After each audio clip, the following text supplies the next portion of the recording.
Hello, this is UZREPORT World News. I'm Barno Nazarzoda. Japanese ambassador to Uzbekistan Yoshinori Fujiyama inked a number of contracts under Japan's grant assistance for grassroots human security project. Local entrepreneurs will now be able to apply for their business licenses and permits online. Tashkent University of Information Technologies presented a Spacecom project which is designed to train and supply skilled human resources in the field of aerospace technologies. In 2018, the President of Uzbekistan, Shavkat Mirziyoyev, spoke about the importance of aerospace technologies. A year later, he signed the decree on the development of space activities to respond to the demand for highly qualified professionals. The recently launched Spacecom project is designed to address these issues, as it provides students with opportunity to get aerospace engineering degrees at a number of universities across the country. The goal of the project is the development and launch of a new academic program in space engineering in Uzbekistan's educational institutions. This will serve as a basis of the national system of higher education in the field of space and communication technologies. Spacecom is implemented by an international consortium of 12 organizations, including European universities. The project will be funded by the European Union, while the Tashkent University of Information Technologies will act as the project coordinator. Today's event is kick-off meeting of the Spacecom project funded by the European Union. The project is of great importance for us, since an Uzbek university is a grant holder. Experts from European universities presented international standards for educational courses and programs. They will also provide counseling and training for local teachers. Furthermore, research labs and career development centers will be created under the project. Uzavtosanoat and Volkswagen Group Rus have signed an agreement to launch the production of Volkswagen cars in Uzbekistan. The vehicles will be manufactured by Jizakh automobile plant in the Jizakh Free Economic Zone. The plant will have the capacity to produce up to 20,000 cars per year. The Volkswagen Caddy will be the first model to be put in the market this year. It will be available in two versions, a 7-seater passenger car and a cargo van. On March 3, Uzbekistan's government invited foreign companies to take part in a project to build a gas power plant with a capacity of 15,000 megawatts, which should become the largest public-private partnership in the energy sector to date, Uzbekistan's Ministry of Energy reported. The representatives of such companies as Sumitomo, Mitsui, NG, ADF, KEPCO, Aqua Power, Hyundai, Mitsubishi, Marubeni, and many others took part in the International Investors Forum held on this occasion in Tashkent. According to the Ministry of Energy, Uzbekistan plans to build a combined cycle gas power plant in the Sirdarya region. Japanese ambassador to Uzbekistan Yoshinori Fujiyama inked a number of contracts under Japan's grant assistance for grassroots human security projects. Uzbekistan's medical and educational institutions and other NGOs have already implemented around 400 projects under this program, totaling over $28 million. The grant assistance for grassroots human security projects is a small-scale assistance scheme offered by the government of Japan to assist NGOs and local public authorities in developing countries in responding to various development needs in a prompt and complete manner. A total of 9 grant agreements have been signed within the frameworks of the project. The Khorezm and Jizakh branch of the Republican Specialized Scientific and Practical Center for Oncology and Radiology have received medical equipment worth some $100,000 each.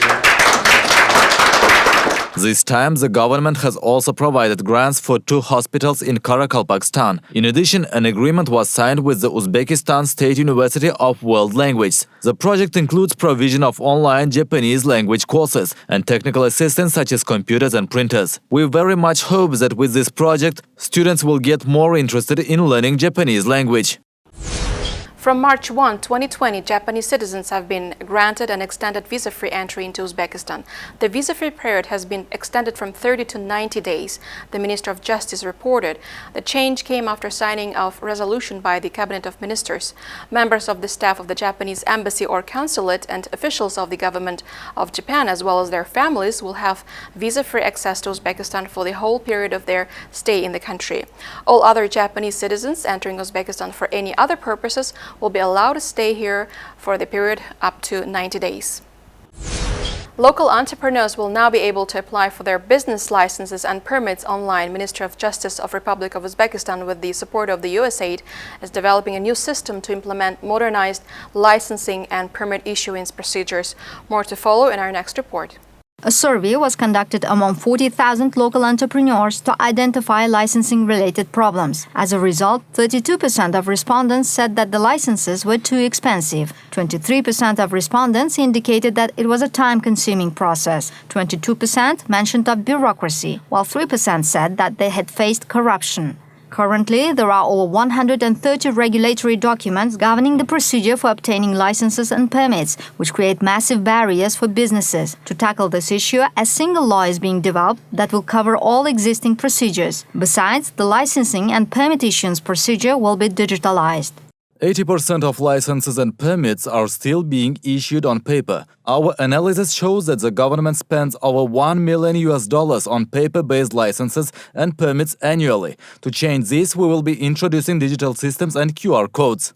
Due to introduction of a single portal, the procedure will be simplified and the applicants will be relieved of the requirement to submit additional documents, as the relevant agencies will be able to obtain any needed document through the single system without applicants' involvement. Uzbekistan makes the Telegraph's list of 16 coronavirus-free countries that are worth visiting. The list also included Argentina, Cuba and Namibia, among others. These countries have not yet been impacted by coronavirus, making them even more desirable in the current climate.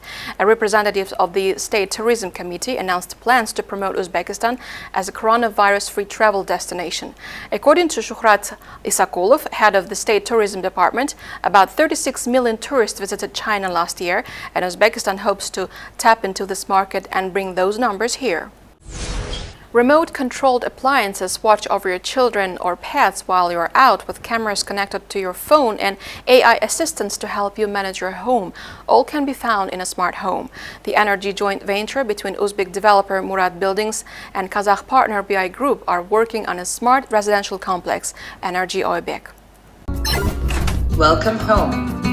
Smart homes are still not yet popular around the world. In the US, they make up about 20% of housing developments. In Russia, the figure is even less. In Uzbekistan, Energy Oybek will be the first residential complex equipped with this technology, which is scheduled for completion in August 2021. On the day of the project launch, the public had the opportunity to have a full interactive experience with the homes of the future. According to the company's representatives, the smart home concept provides three main values.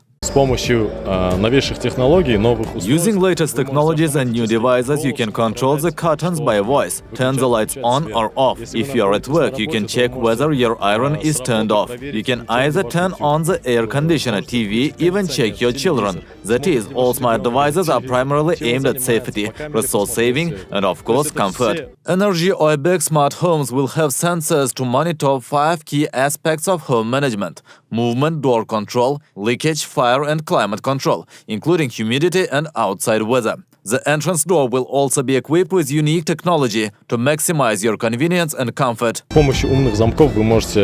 You can open the door in 4 ways. The first method is a good old mechanical key.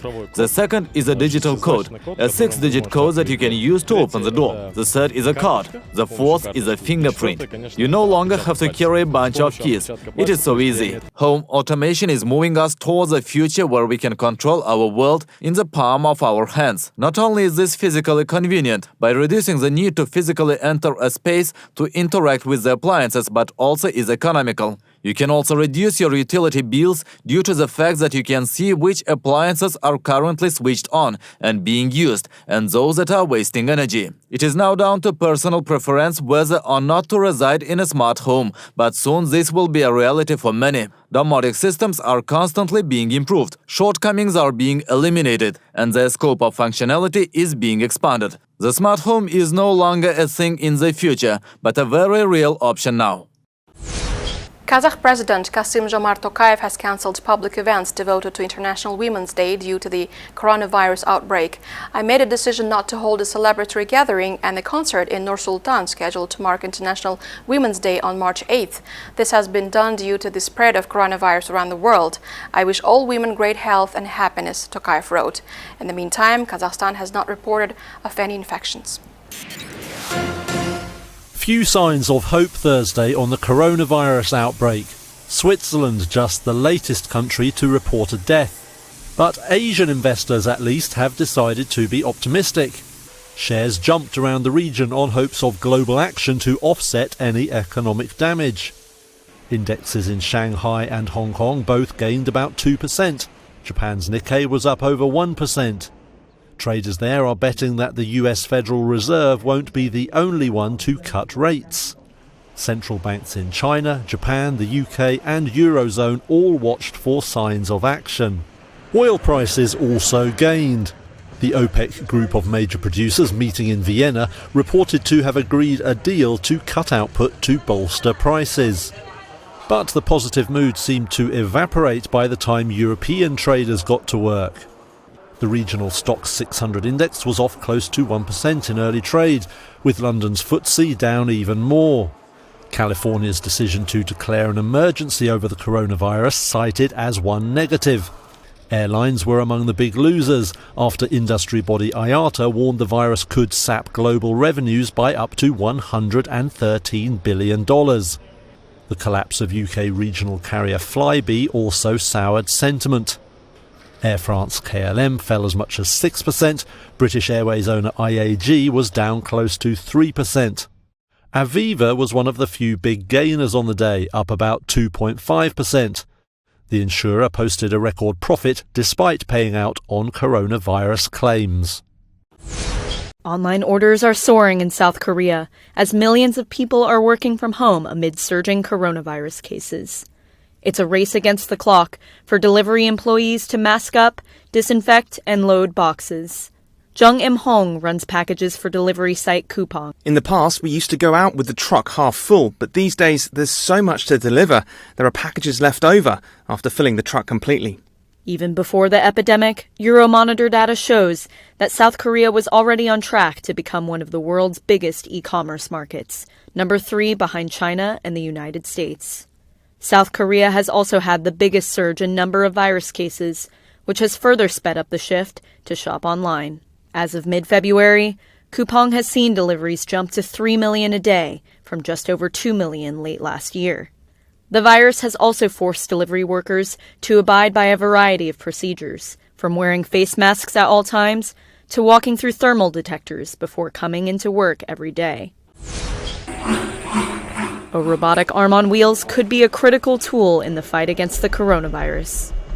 The robot can perform mouth swabs, take your temperature, and even listen to your heartbeat.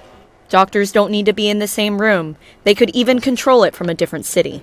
That's according to the robot's designer, Tsinghua University professor Zheng Gangtie. Doctors are very brave, but this virus is just too contagious. So using robots to perform the most dangerous tasks, especially now that the situation abroad is getting similar, is actually very important. The idea came to Zheng around the start of Chinese New Year. By then, the outbreak had already gotten very serious, and many health workers were getting infected. Several have even died from the virus. The robots use the same technology as space stations and lunar explorers. Initially, they worked almost entirely on their own. They could even disinfect themselves after interacting with patients. However, Zheng soon learned that even robots cannot replace doctors. The feedback from doctors was that it would be best not to be fully automated because there must be a person there next to the patient to comfort and calm them. Professor Zheng says one robot is already in Wuhan, the outbreak epicenter. Doctors there will get robot training, and if all goes to plan, it will help with real virus patients starting this week. Zheng said he would like to build more robots, but the funding from the university has run out. Their cost, at more than $70,000 apiece, could be a reason why. And this was our last report. Thank you for watching and goodbye.